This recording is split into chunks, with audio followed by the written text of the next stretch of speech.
All business owners and leaders would like to know that they have the right person in every position, that their management staff is competent, that they can trust their staff with their business, and that their employees are happy and support their business goals. Because you'd like to be able to take time off without worrying about the business. So I'm going to share with you the mistakes that business owners make while trying to hire someone, and also the mistakes that business owners make when trying to retain top talent. And then I'm going to provide you proven techniques to get the highest performance from your managers and their direct reports. I'm also going to give you the best way to determine what your employees think about your organization and how to improve the situation. The result being improved performance, improved bottom line, and more time off with less stress. To do that, I want to bring up the concept of the employee life cycle.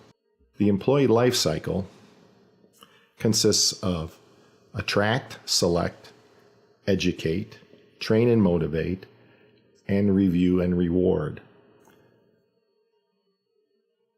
Now you can think of these as two separate triangles. Let's look at the right side triangle, which has attract, select, and educate. So how to hire the right person for the job. Call this the hire triangle. Consists of attract. Attract is advertising to promote your business and get the right people to apply.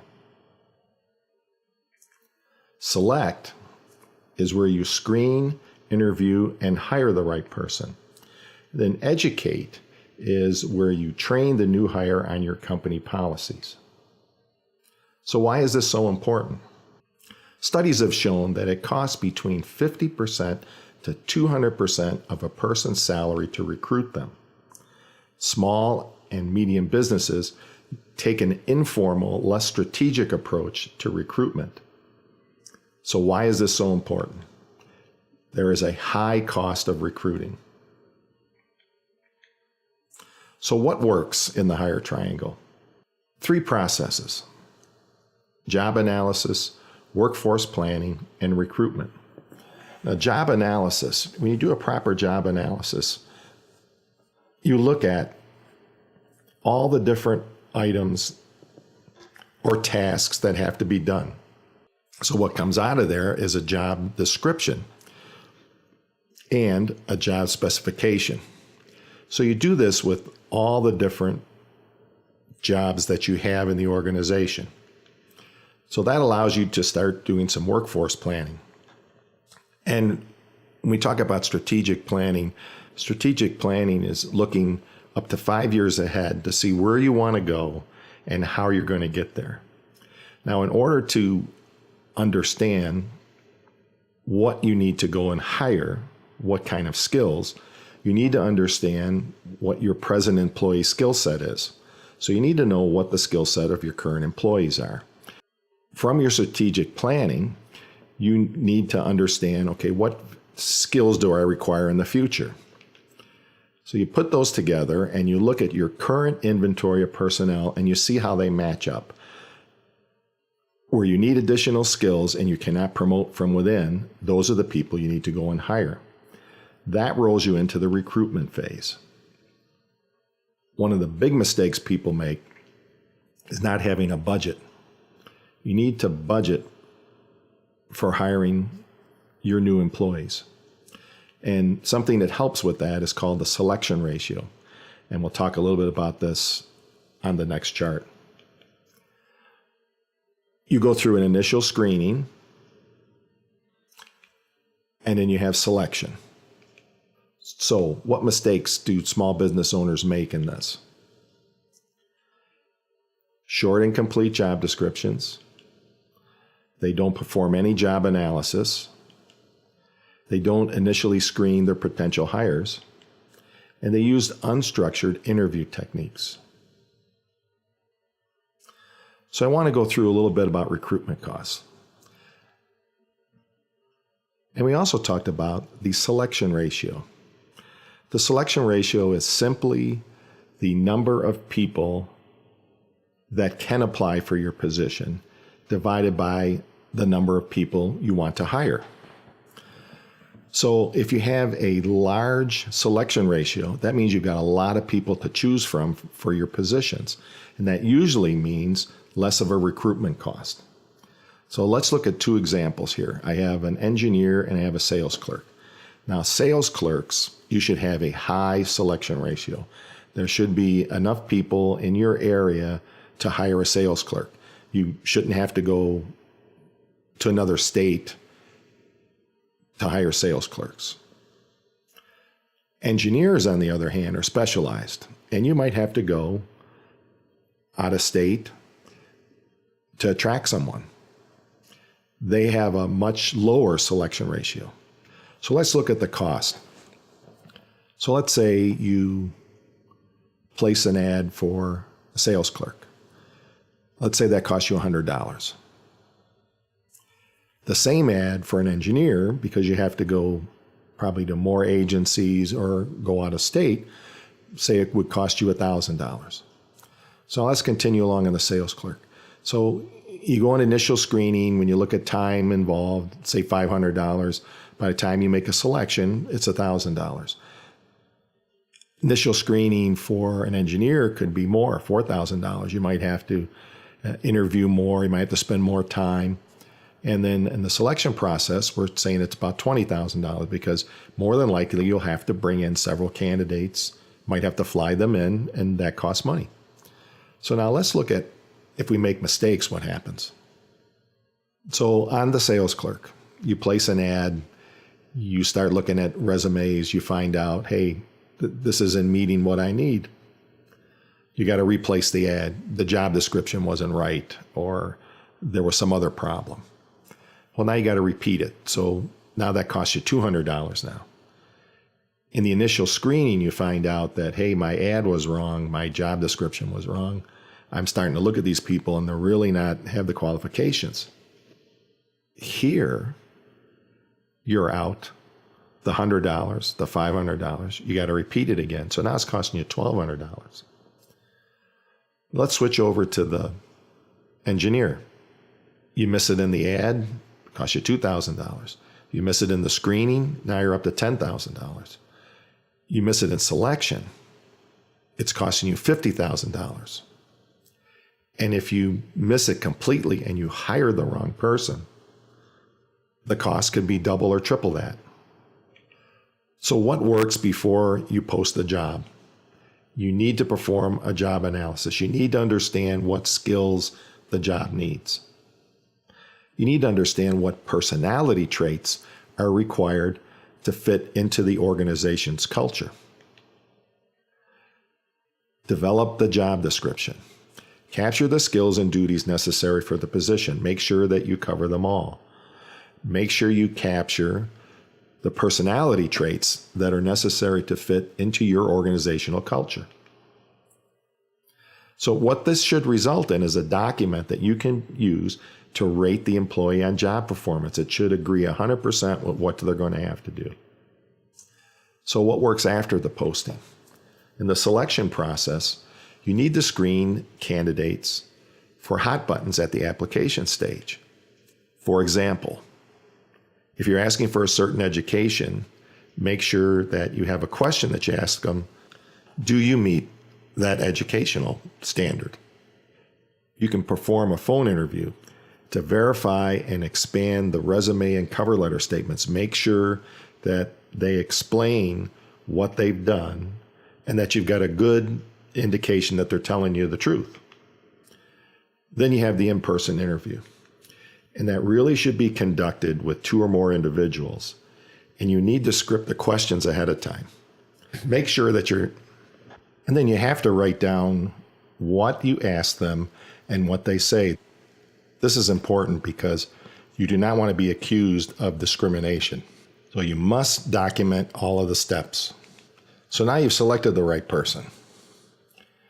You got to go through an onboarding process, which is the educate. You want to familiarize your new employee on policies and procedures. familiarize the employee on the structure of your organization and their role in the organization. You want to make sure they understand the importance of their role in your organization. And then introduce them to the organization. Send a picture out, a little bio on them to people so that when they see them, they can greet them and they know who they are. And then follow up for the next 3 to 6 months to ensure that that new employee is comfortable and knowledgeable about the organization and their part in it. Make sure that they do not become one of the 47%. So now, how do you keep the right person on the job? So looking at the employee life cycle, we're looking now at the left side, which is train and motivate, review and reward. They call this the retain top talent triangle. So train and motivate.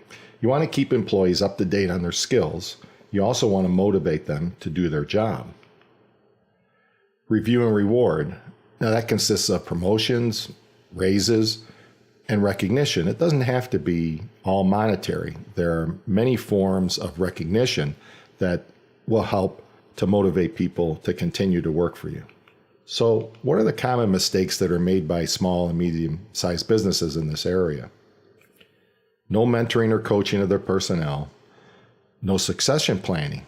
Someone leaves, you got to be in a position to know who you can promote or have some idea of candidates that you can possibly hire. No advancement training. You're not helping your employees move up. You don't understand the level of your employee satisfaction. You might think that everybody's satisfied, but like I said earlier, 47% of people in small businesses are looking for their next job. And you're also not aware of employee skills. If you don't do that skill set analysis, then you might have people that have good skills that you need in the future. And if you're unaware of them, you'll go out and hire somebody rather than promoting them. Let me share with you some keys to success. Do you know your strengths? Do you know your weaknesses? Do you know your manager's strengths? Do you know your manager's weaknesses? Do you know if your employees are happy? Do you know the best way to attract and hire the perfect fit for your organization? And we just talked about that part. Do you know the best way to maintain your top employees? Because only those firms with a rigorous process in place and experienced managers can hire the best and keep the best. So your goal should be, when I hire someone, they fit my culture, know what to do, love what they do, and they stay. Policies and procedures. They're absolutely required by an organization, and these are the ones that you really should have. You should have an employee handbook, compliant with the laws of the state and the local area that you're in, and it should document most of your policies. It provides you a standard for all your employees, and it eliminates ambiguity on benefits and what can be done and what cannot be done. There are several processes and procedures that every business should have. You should have a performance review process and procedure so that people know when the review is coming up, how it's going to be done, and what to expect. You should have work locations and hours. Do you let people work from home, not from home? Do you have flexible time? All those things should be documented. Separation. What happens when you're not performing? What's the review procedure? What are you allowed to do? There's also required training. You should train your people on performance management. Appraisal training for both supervisor and employee. They both should know what they're doing. And this will provide a common structure for your supervisor and employee communication. On the separation side, you need to provide a process for improvement. You need to provide a process for corrective action so that everybody understands it. You should have EEO training, which consists of at least sexual harassment and age discrimination and disabilities, how those are handled. You should have trained on some company policies. Any major company policy, you should have some training on. Coaching is a very effective way to retain key employees. American Management Association in 2008 found out that 46% of North American companies use external coaches for their executives, 27% for their managers, 13% for their supervisors, 5% for all employees. So coaching really works, it pays for itself, and it's really for everyone. So what are the results of coaching executives and managers? Another significant study showed that over a 12-month period, both executives and managers significantly increased realistic goal setting, which means they really set goals that were realistic, stretched a little bit, but they were achievable, and they significantly increased their goal achievement percentage. They significantly increased their leadership competency. And another study says that external coaching, it's effective if the coach has business experience, leadership experience, and a psychological background. And if the coach performs the process with a set process that ensures confidentiality and is tailored to the individual and organization, which is very important because depending on where you are in the leadership area, if you're a frontline supervisor, you need to be coached differently than if you're a senior executive.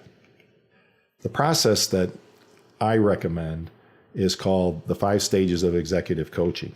It consists of an alignment check, a credibility assessment, a likability link, dialogue and skill acquisition, a cue-based action plan, and then it goes back into the alignment check. In the alignment check, you're making sure that the coach and the client, the coach person, they're on the same page. They know what to expect. They understand why they're in the coaching area. And in the credibility assessment, you go over the coach's expertise and you go over the client's expertise. And the coach and the client will determine that, hey, they can make a difference here. They're credible. The likability index is you establish mutual respect. There's not a friendship here, but you have mutual respect. When you get to the dialogue and skill acquisition, the coach determines the client baseline and plans for improvement. This usually is where some assessments are done. The coach will understand what the person needs to do in the organization, and he'll put a plan for improvement. This plan is then executed, it's revised, you get some replanning, and then you go back to the alignment check, credibility set. You go through these 5 stages constantly. This is a proven coaching process, and it works. Proven assessments document the initial skill set. We know what the person being coached, what his characteristics are, how he makes decisions, what we need to improve on. So we put together a development plan specific to that individual. They're always different. It takes account the position in the organization. And then we go along with this, we do an employee overall satisfaction survey. So it provides an organizational baseline to look at to find out how the employees feel about that supervisor and the company in general and management in general. Most small to medium business owners just do not have the time to execute this employee life cycle thoroughly. Either they don't know how, or their HR group cannot keep up, or you don't have an HR group. So you really need help. Now, I've given you a lot of things to think about. How can I help you? I have over 30 years in industry. I'm experienced with what works and does not work. I've held positions starting as a software engineer, went up through management, had a human resource manager position. I ended up as a director of programs. I've coached individuals from entry-level positions to executive-level positions. And I have the education, the technical education, organizational development education, the psychology education. And I've developed training programs in project management and several human resource functions.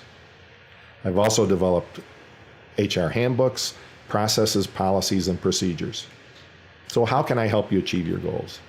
Recruitment planning. I can work with you in the job analysis, workforce planning, recruitment stage. I can help you do it. I can give you some processes that work. I can show you examples. I can help you do it on your own. I've generated compliant HR handbooks for any state and local area. I can update yours. I can work with you on the handbooks and keeping the handbooks up. I've also developed compliant HR policies and procedures. I can work with you on that. Well-defined processes for all elements of the employee life cycle. So how can I help you with your retention goals? Again, coaching key individuals to maintain motivation and retention. If your supervisors and your managers and even your employees with some coaching will be able to work together better and not have your managers drive your employees out.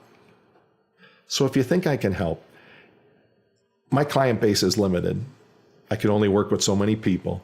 I do have several openings left. If you'd like to talk, click on the link below and see if you qualify for a free strategy session. I'll work with you for 30, 45 minutes, determine where you are, what your issues are, and see if I can help you. It's free, there's no obligation. Schedule a session, and we can talk.